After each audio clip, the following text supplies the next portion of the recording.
कारोजीनी विद्यालय तो खोल दिया खो। अगर माँ बाप और बच्चे यहाँ आएंगे नहीं, पढ़ाएंगे नहीं, तो फिर इस विद्यालय भवन के भी कोई सार्थकता नहीं होगी। इसकी सार्थकता तो यही है कि भाई विद्यालय बना, लेकिन विद्यालय में पढ़ाने वाला है कि नहीं, पढ़ने वाला है कि नहीं, इस पर निर्भर करता है। तो कहने का अर्थ है कि दोनों चीजें एक साथ, इस समझदारी से हम सब लोग काम करेंगे तो निश्चित रूप से ये जो तीसरी दुनिया है वो दूसरी दुनिया नहीं, पहली दुनिया बन करके तैयार होगा। और इसको हम सब लोग तैयार करें, कोई दूसरे लोग आकर के नहीं तैयार कर देंगे, हमें सब लोगों को बनानी है।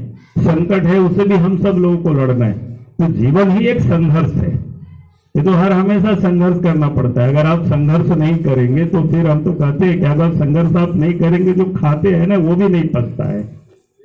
आप खाते हैं जैसे आप मेहनत करके उपार्जन करते हैं, और खाने के बाद भी उसको पचाने के लिए किसान है, मजदूर है तो खेत खलिहान में काम करता है।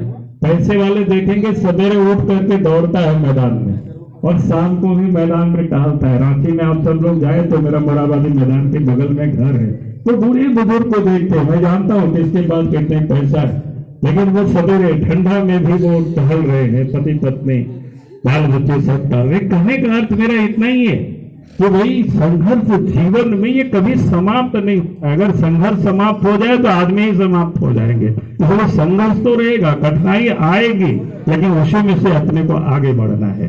तो मैं और ये कहूंगा कि कामेश्वर भारती जी ने जिस प्रकार से ये जो नई रचना हमको इन्होंने समझाई कि ये कोऑपरेटिव है, मायका तो बाहर में भी है जंगल से, हम भी कहा कि हम भी जानते हैं बाहर में भी है, क्योंकि हमारे गांव में भी मायका की खदान है, वो कोई फॉरेस्ट में नहीं है। और फॉरेस्ट वालों को वहां के सब मायका अगर कोई निकालता है मजदूर, उसको पकड़ने का उनको कोई अधिकार नहीं है, कोई राइट नहीं है, वो गलत करते हैं। उसके लिए आपको संघर्ष करना पड़ेगा।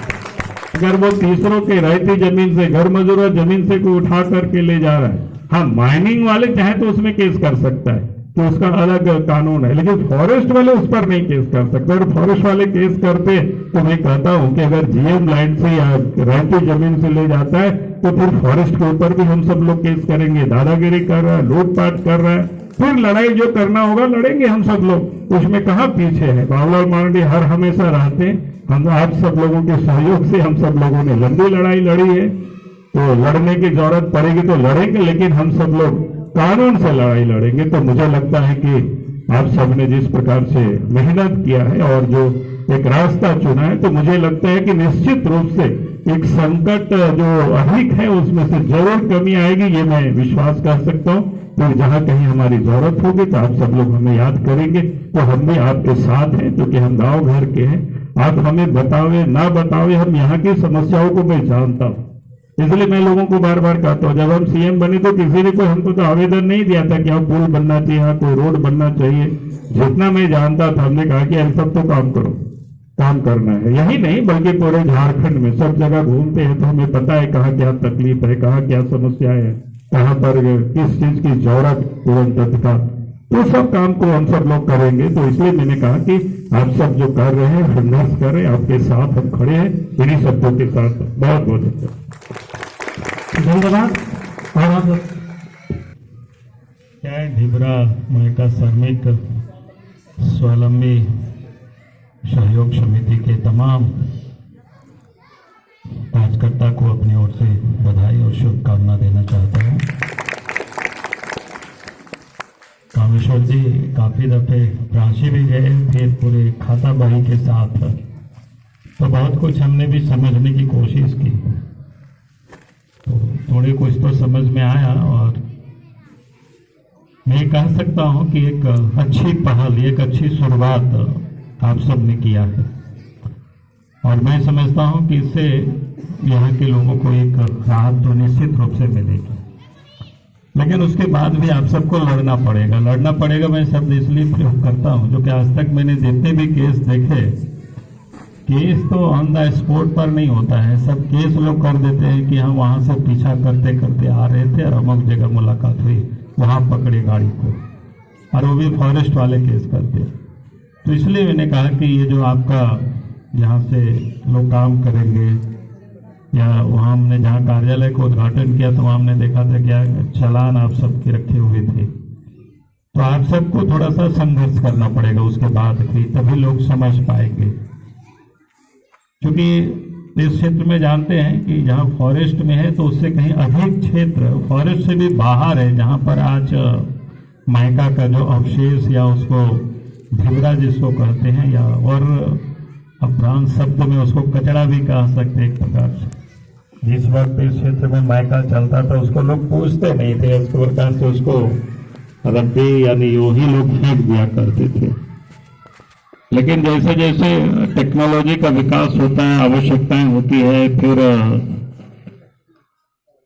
उसको रिसाइकलिंग करके या फिर जो तकनीक से उसको तैयार करके आज उसका भी कीमत उतना ही है जितना पहले माइका का कीमत हुआ करता था।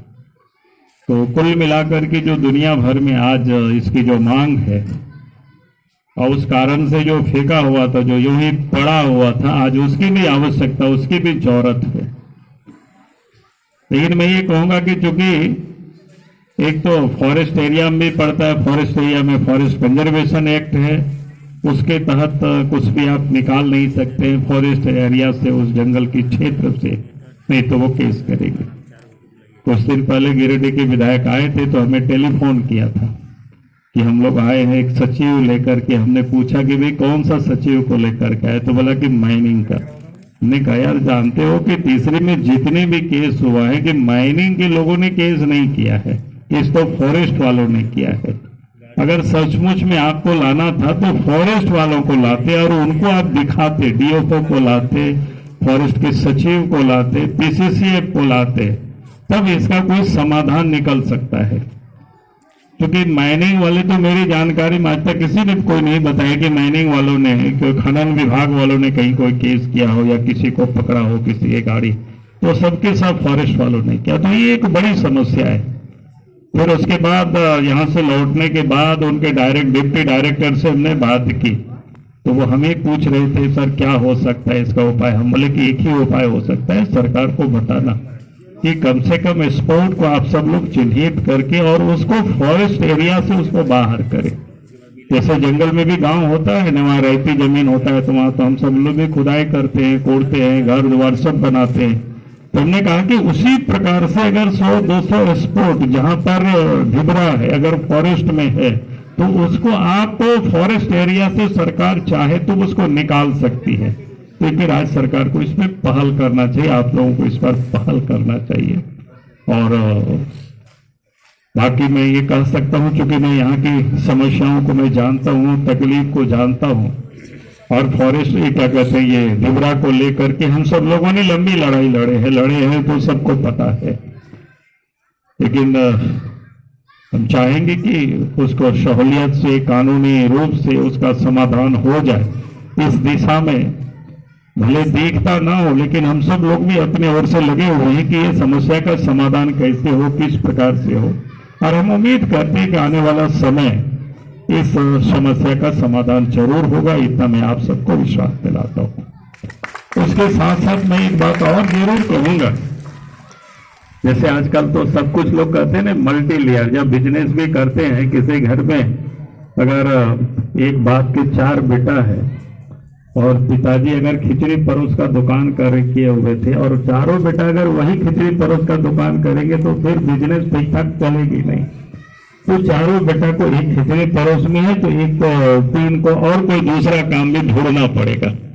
तो मैं आप सब लोगों से भी ये बात जरूर कहूंगा कि भाई हमें भी इस बात को ध्यान में रखना चाहिए कि हम एक के ऊपर अवलंबित रहेंगे, उसी पर अधिक बोझ पड़ेगी तो शायद हम सब लोगों के विकास में भी अवरोध होगी। हम जिस तेजी से विकास करना चाहते, जिस तेजी से हम आगे बढ़ना चाहते, शायद उसमें कहीं रुकावट आएगी।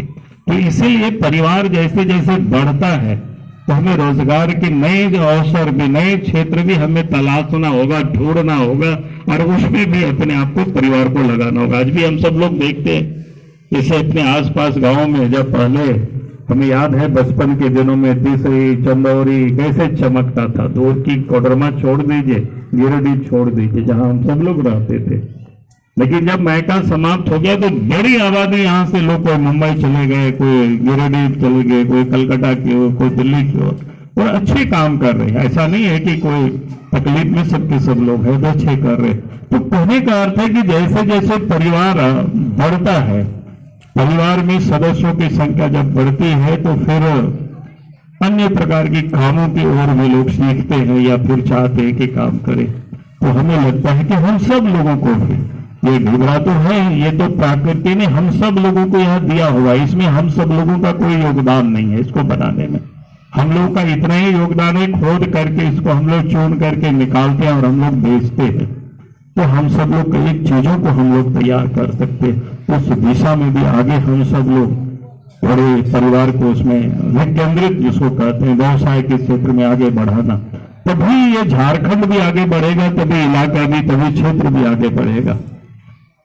इसलिए मैं इतना जरूर कहूंगा कि हम जब अभी यह तीसरी दुनिया की चर्चा हो रही थी तो मैंने उस समय लोगों से दिल्ली जब पहले बार 1998 में पहुंचे तो लगे पूछते थे कि आप कहाँ से हैं, तो हम कहते थे तीसरी दुनिया।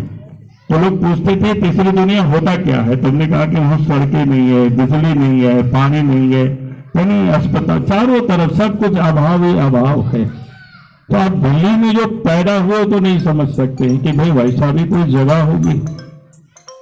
तो राज्य बना, हम सब लोगों ने मेहनत किया और इन 20 वर्षों में सरकार ने जो मेहनत किया तो मैं आज कह सकता हूं, आज जंगल में भी बिजली को हम देखते हैं जलते हुए रात में, ये अच्छी बात है। और जंगल में भी आज ठीक है, बहुत अच्छी सड़कें नहीं भी होगी लेकिन आज गाड़ी पहुंच सकती है वहां पे। नहीं तो पहले नदी नाला में कितनी बाधक बना हुआ था।